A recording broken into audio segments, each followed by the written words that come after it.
कुठलंही शुभ कार्य या महिन्यात करत नाही. म्हणजेच तुम्ही वास्तुशांती करू शकत नाही, किंबहुना तुम्ही लग्न करू शकत नाही, तुम्ही बारसं करू शकत नाही.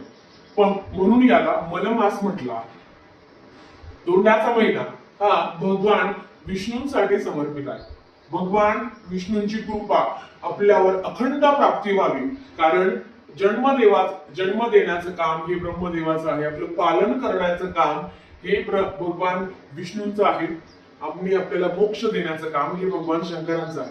आता हा संपूर्ण महिना आपल्यासाठी सुवर्ण संधी असणार आहे सेवा करण्यासाठी, दान धर्म करण्यासाठी. माहिती आहे, लेक जावयाला का मानपान असतो? कारण ते साक्षात लक्ष्मी नारायणाचा जोडा असतो. आणि या महिन्यातच आपल्याला भगवान नारायणाची, भगवान श्री हरी विष्णूंची सेवा करायची असते. आता हा जो अधिक महिना आहे याच्यात काय गोष्टी आहेत ज्या तुम्हाला आवर्जून टाळायच्या आहे आणि काय गोष्टी आहेत ज्या तुम्हाला करायच्या आहेत ते आपण सुरुवातीला बघूया. आता लेक जावई जर तुमच्या घरात असेल, किंबहुना जर तुमच्या घरात लेक जावई नसेल, म्हणजे मुलीचं लग्न व्हायचं असेल, तर तुमची पुतणी असेल, नाहीतर तुमची भाची असेल, कोणीतरी असेल, त्यांना मानपान करावा. ह्या महिन्याला दानाला प्रचंड महत्व आहे. आणि सगळ्यात महत्वाचं दान असतं ते तुम्हाला तुमच्या लेक जावायला दान करायचं आहे. आणि आपण देवांना सुद्धा वाण देत असतो. वाण काय आहे? प्रत्येकीला दरवर्षी धोंडा मिळत असेल त्या संदर्भात सुद्धा सविस्तर वाण कसं द्यायचं असतं, त्याची योग्य पद्धत काय आहे ते सुद्धा मी सांगणार आहे. पण आता तुम्हाला थोडक्यात सांगतो की वाण हे महत्वाचं आहे. आपण देवांना सुद्धा वाण देत असतो. वाण देत असताना 33 हा नंबर खूप महत्वाचा आहे, कारण 33 कोटी देव आहे. जेव्हा तुम्ही या अधिक मासामध्ये मग तुम्ही देवांना जेव्हा आपण वाण देण्यासाठी जातो, मग तुम्ही कुलदेवीला जाणार असेल तिला वाण घेऊन जातो मी, किंवा तुम्ही अक्कलकोटला जाणार असेल, तुम्ही तुमच्या जवळपास मंदिर मठ असेल, तुम्ही तिकडे सुद्धा देवाला वाण देऊ शकता. तुम्ही रामाला वाण देऊ शकता, बालकृष्णाला, तुम्ही भगवान विष्णूंना, महाराजांना, ज्या तुमचे आराध्य दैवत आहे त्यांना तुम्ही वाण देऊ शकता. पण तसे वाण द्यायचे असतात. किंवा अनारसे आहे, आपण जेव्हा धोंडा खायला जातो आपल्या माहेरी, तेव्हा आई 33 अनारसे देत असते, कारण हे 33 कोटी देवांचं प्रतीक आहे. म्हणजे जेव्हा तुम्ही 33 अनारसे देता, ते अनारसे किंवा तुम्ही 33 बत्ताशे जरी दिली तरी ते 33 कोटी देवांना समर्पित असतं असं म्हटलं गेलं आहे. म्हणून तो 33 आकडा प्रचंड महत्वाचा आहे.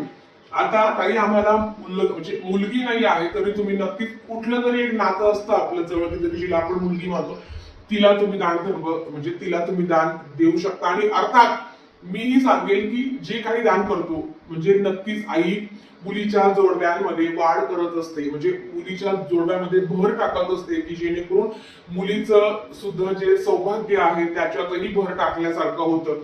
आणि हाच एकमेव काळ आहे की मुलगी आईची ओटी भरते. आपण कधीच आईची ओटी भरू शकत नाही, पण या पुरुषोत्तम मासामध्ये, अधिक मासामध्ये तुमची आई असेल, आजी असेल, मावशी असेल, आणि सगळ्यात आधी विधवा सवाष्णी असा काहीच. तर बघा, तुम्ही विधवा असेल, सवाष्णी असेल तरी पण आईची ओटी भरायची. ती आईची ओटी सुद्धा कशी भरायची त्याची सुद्धा एक व्यवस्थित अशी पद्धत आहे, पण ती पण तुम्हाला मी नंतर लवकरच तुमच्यासोबत शेअर करेन. हा पुरुषोत्तम मास भगवान विष्णू सत्यनारायण अतिशय उच्च, आणि आजही आपण ते करणार आहोत. अतिशय सुंदर सेवा जी तुम्ही कशी करायची, काय करायची, मी योग्य मांडणी करून तुम्हाला ती नक्कीच दाखवेल. पण होय, आता तुम्ही गावाला जाणार असेल, किंवा तुम्ही ह्या संपूर्ण काय म्हणता ह्या धोंड्याच्या महिन्यामध्ये तुम्ही कुठल्याही धार्मिक स्थळी तुम्ही जाणार असेल तर तुम्ही वाण घेऊन आवर्जून जा. तुम्ही कुलदेवीला जाणार असेल, तुम्ही खंडेराव महाराजांना जाणार असेल, तुम्ही अक्कलकोटला जाणार असेल, एवढं सुंदर आहे. कारण नेहमी आपल्याला मूळपीठावर जाणं किंवा सुट्ट्यांमध्येच आपण जात असतो, आणि त्याच्यामध्ये जर वाण घेऊन जातो आपण आपल्या देवीला.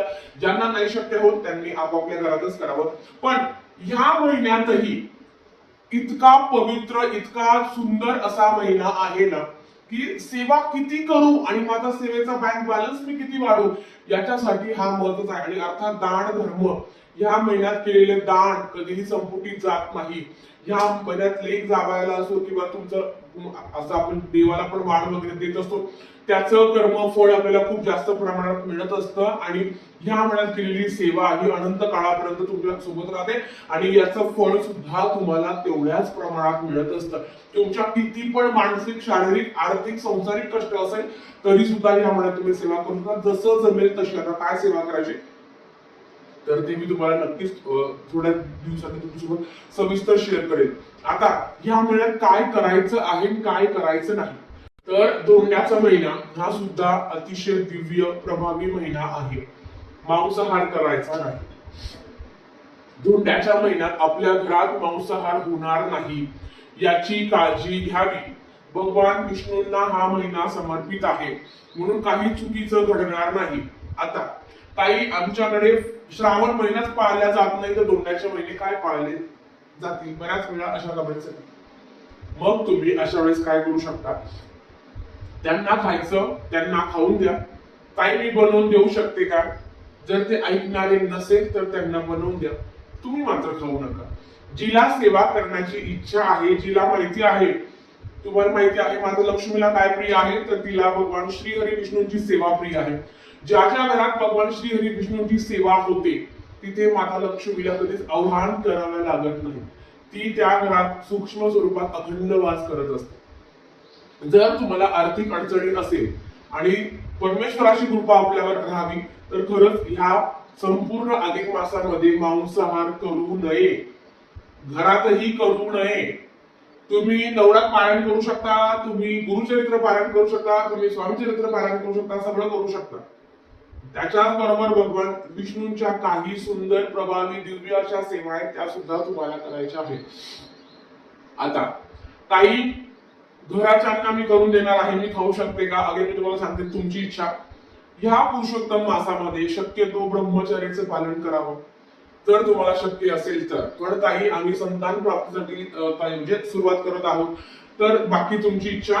जर तुम्ही त्या कार्यासाठी करत असाल तर नाही पाळलं तरी चालेल, पण शक्यतो हा महिना तेवढा पवित्र आहे ना तर तेवढं पवित्र आपण राखावं. तर संपूर्ण महिना पाळणं प्रत्येकावर आहे.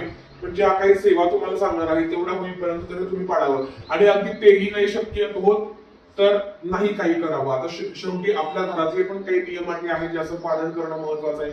या महिन्यात दान धर्म जास्तीत जास्त करावं, शांत राहावं, व्यवस्थित, आपल्याकडनं कोणाचा अपमान होणार नाही, आपल्याकडनं कोणाचं आपण दुखवणार नाही, हे सुद्धा महत्वाचं आहे. नाही तर दिवसभर भली मोठी सेवा करायची, भले मोठे पारायण करायचे आणि संध्याकाळी कोणातरी निंदा नालस्ती करायची, कोणाबद्दल अपशब्द बोलायची, कोणाबद्दल गॉसिपिंग करायची, तर अशा सेवेला खरंच अर्थ नाही आणि अशा सेवेचं फळ सुद्धा मिळत नाही. तुम्ही एकदा जरी परमेश्वराचं नाम जप केलं आणि तुमचं विचार आचार चांगले ठेवले तर नक्कीच आपले विचार असतात, माणूस त्यांच्या विचारांवर घडत असतो. तुम्ही प्रयत्न करत असता पण तुम्ही सकारात्मक दृष्टिकोन जरी ठेवला समोरच्या बद्दल पण आणि आपल्याबद्दल पण तर नक्कीच तुमची आर्थिक, शारीरिक, मानसिक प्रगती होतच असते. हा अधिक महिना फक्त 3 वर्षाने येतो. प्रत्येक वर्षी आपण सण साजरे करत असतो पण अधिक महिना हा 3 वर्षाने येतो. म्हणून ह्या वर्षात, ह्या महिन्यामध्ये तुम्ही तुमच्या नंदेला पण आपल्याला समजा आता माझी मुलगी लहान आहे तर मी कोणाचा धोंडा करू शकतो किंवा मी कोण लेक जावई नाही आहे, मग नक्कीच तुम्ही तुमच्या नंदीला पण वाण देऊ शकता. वाण देताना पण यथाशक्ती, त्या संदर्भात पण मी सांगेल की घेताना पण आपलं मन तेवढं तृप्त असावं की तुम्ही जे काही दिलं आहे ते मी आनंदाने स्वीकारते. आपल्या मनात पण अपेक्षा नसाव्या आणि देणाऱ्याने पण व्यवस्थित द्यावं की जेणेकरून समोरच्याला पण ते आवडेल. कारण तुम्ही जे काय देणार आहे त्याचं 33 पट तुम्हाला मिळणार आहे. जी काही तुम्ही दान धर्म आहे, व तुमची नणंद असेल किंवा तुमची मुलगी असेल, तुमचा लेक जावई असेल, जे काही देणार आहे 33 तर ते 33 पट तुम्हाला मिळणार आहे. म्हणून दान धर्म करत असताना किंवा काही जे काही तुम्ही कर्मफळ करत असताना ते थोडेसे गुपित ठेवावे. म्हणून वाणही आपण नेहमी झाकून ठेवत असतो. याचं कारणच ते आहे की जे काही दान करत असतो ते कधीही जगासमोर दाखवायचं नाही. आणि असं म्हणतात की जेव्हा जावायला आपण वाण देतो तर आपलंही वाण झाकून ठेवायचं. लोकांसमोर ज्या आपल्या घराच्या काही अडचणी आहेत त्या लोकांसमोर जाऊ नये किंवा उघडकीस येऊ नये, आपल्या घरातलं आपल्या जावयासमोर जाऊ नये. हे त्या मागचं कारण असतं. आता त्या संदर्भात सविस्तर आपण बोलूयाच, पण अगदी लवकर 17 दिवसांवर 16-17 दिवसांवर अधिक मास आलेला आहे. ज्या काही सेवा राहिलेल्या आहे, जे काही करायचं राहून गेलेलं आहे, नक्कीच तुम्ही करा. आणि जर तुम्हाला गावाला वगैरे जायचं असेल तर जाण्याच्या आधी तुम्ही सेवा करू शकता, नाही तर गेल्यावर तुम्ही तिकडे सेवा करू शकता. जसं जमेल तसं करावं, पण अधिक महिना अतिशय सुंदर पवित्र आहे, याचा फायदा घ्यावा. आणि दानाला महत्व आहे.